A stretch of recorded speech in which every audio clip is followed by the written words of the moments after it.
Hi. Howdy. So let's say hypothetically there's a young man here who is dating a young woman who tends to lean very far left.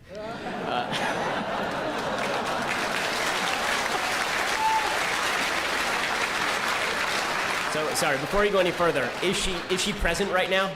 No, she is not. Okay, good, so I can be honest. All right. So how might, do you have any advice for how this young man might go about exposing her to some new ideas without the relationship crashing and burning? Oh, you're an optimist. Okay. So, you, my friend, are making a very large mistake.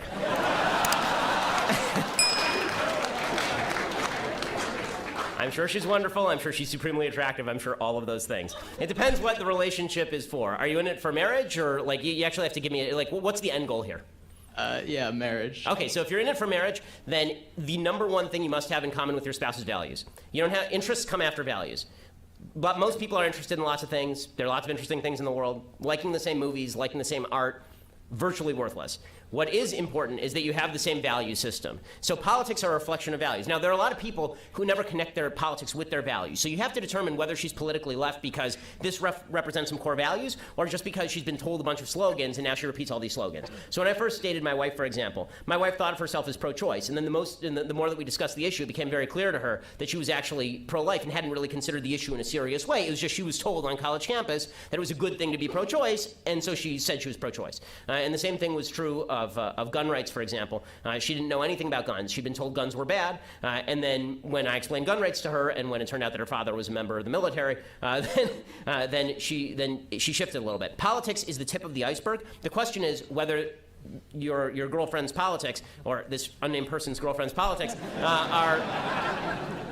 are a floating bit of flotsam on the top of the ocean, or whether there's actually a structural underpinning for what she's thinking. So you first have to determine that. If there is a structural underpinning, and if she really believes this stuff on a strong level, you're really going to have to think about whether this is something you want to go through for the next 80 years. Because when it comes time to raise your kids, forget about you.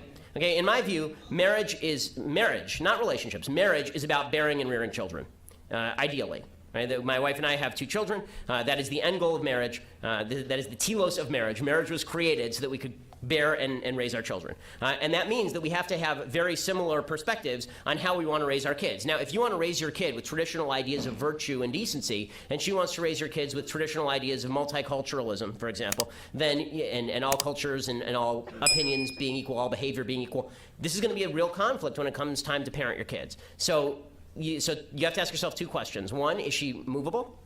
And 2, if she's not movable, what is your end goal here?